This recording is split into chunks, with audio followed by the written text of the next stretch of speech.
لگے پھل کا پورا شاخ توڑ کر خوشی مناتے تھے، جو کہ کسی طرح سے بھی ایک تہذیب والا عمل نہیں تھا۔ تو الحمدللہ وقت کے ساتھ ساتھ کوششیں کی جاتی ہے، خاص طور پر مقامی جو نوجوانان ہیں ان کے اندر اتنی اویئرنیس ہے، اتنی ان کی جو ایجوکیشن ہو چکی ہوئی ہے کہ اگر کہیں اس طرح کا کوئی عمل دیکھتے ہیں تو ان کی کوشش ہوتی ہے کہ ان مہمانوں کو ایجوکیٹ کریں، ان کو بتائیں، ان کو سمجھائیں کہ یہ اس طرح سے کوئی مناسب طریقہ یا مناسب انداز نہیں ہے، وہ مہمان خواہ کہیں سے بھی ہو سکتے ہیں۔ تو اس طرح کے چیلنجز ماضی میں آتے رہے ہیں، لیکن مقامی انتظامیہ و مقامی لوگوں اور خاص طور پر جو مقامی تنظیمیں اور وہاں کے جو نوجوان ہیں، پڑھے لکھے نوجوان ہیں، خواہ وہ میل ہو فیمیل ہو، ان تمام نے جب جہاں یہ چیز دیکھا تو وہاں ان لوگوں کو روک کر ان کی ایجوکیشن کی، ان کو سمجھایا ہے، ان کو بتایا ہے کہ یہاں کس طرح سے ایکٹ کیا جاتا ہے۔ تو یہ بہت اچھا عمل ہے جس سے اور سوشل میڈیا کا دور ہے، اور یہ تمام چیزیں سوشل میڈیا پر جو ہے ایکسپلور ہوتی گئیں اور پروپوگیٹ ہوتی گئیں، کمیونیکیٹ ہوتی گئیں، اور یہ انفارمیشن، یہ پیغام جو ہے ایٹ لارج مختلف لوگوں تک پہنچتا رہا۔ لیکن حالیہ دنوں میں جیسے جیسے سیاح اور خاص طور پر اندرون ملک ود ان پاکستان سے ہمارے جو مہمان ان علاقوں کی طرف رخ کرتے ہیں، اور وہ لوگ خاص طور پر جو اپنی گاڑیاں لے کر خود ڈرائیو کرتے ہوئے تشریف لاتے ہیں،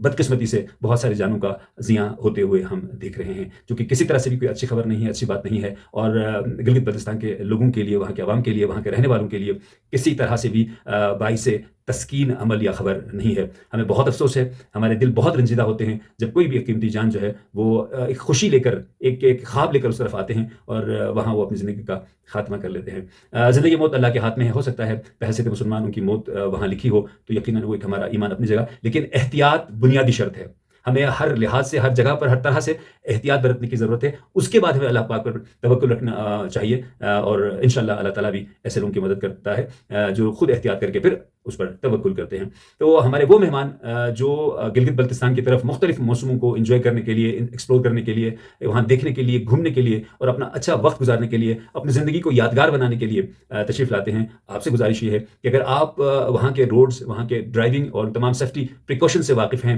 تو یہ آپ رسک لیجئے، ورنہ کوشش یہ کریں کہ وہاں کے کسی مقامی جو پیشہ ور ڈرائیور ہے، جو اس پیشے سے منسلک ہے، ان کی خدمات لیں تاکہ آپ کو آسائش ہو، آسانی ہو، اور یہ آپ کی جو خطرات ہیں یہ کم کرنے میں جو ہے نا آپ کو مدد مل سکے، اور تمام سیفٹی پریکاشن سے واقف ہیں تو یہ آپ رسک لیجئے، ورنہ کوشش یہ کریں کہ وہاں کے کسی مقامی جو پیشہ ور ڈرائیور ہے، جو اس پیشے سے منسلک ہے، ان کی خدمات لیں تاکہ آپ کو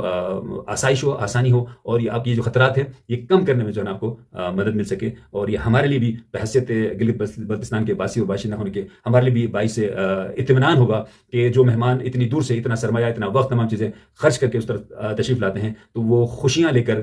بہت ساری محبتیں لے کر، بہت ساری یادیں لے کر وہ اپنے گھروں کو واپس لوٹیں، نہ کہ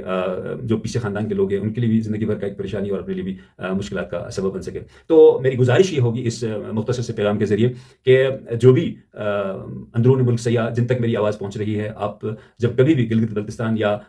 پاکستان کے کسی بھی پہاڑی علاقے کی طرف جانے کا آپ منصوبہ بنائیں، پلان کریں، تو اس کے تمام چیزوں کو پہلے سرچ کریں، وہاں کے مشکلات کیا ہیں، وہاں کے کسٹمز، وہاں کے ریچولز، وہاں کے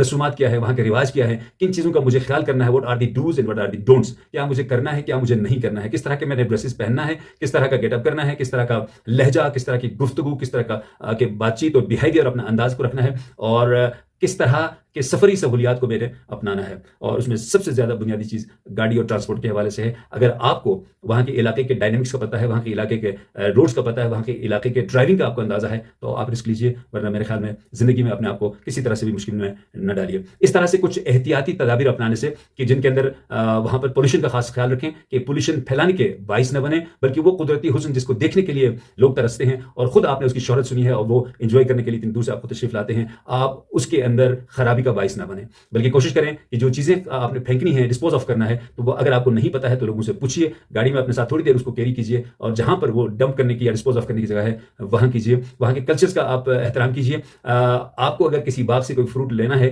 تو وہاں کے متعلقہ جو ان کے مالکان ہیں آپ ان سے اجازت دیجیے، یہ میرا دعویٰ ہے کہ وہ کشادہ دلی کے ساتھ جو ہے نا پورا باغ آپ کے حوالے کریں گے۔ کتنا کھائے گا ایک انسان، لیکن یہ اچھی بات نہیں ہے کہ اس جو فروٹ ہے یا پھل ہے اس کی پوری شاخ توڑ کر جو ہے نا وہاں سے آپ روانہ ہو جائیں، یہ کسی طرح سے بھی قابل قبول نہیں ہے۔ تو انشاءاللہ العزیز ہم محبتیں لے کر جائیں گے، وہاں کے لوگوں کو محبتیں دیں گے تو یقیناً وہاں کے لوگ بھی جو ہے وہ کھلے دل کے ساتھ، کھلے ذہن کے ساتھ، بہت ادب احترام کے ساتھ، بہت ساری ڈھیر محبتوں میں آپ کو وہاں سے رخصت کریں گے، اور آپ کا یہ جو سفر ہے یہ ہمیشہ ہمیشہ آپ کی زندگی کے لیے ایک یادگار سفر رہے گا۔ میری بہت ساری دعائیں، اور مجھے یقین ہے ان احتیاطی تدابیر پر انشاءاللہ آنے والے وقتوں میں عمل کرنے کی کوشش کریں گے۔ بہت بہت شکریہ۔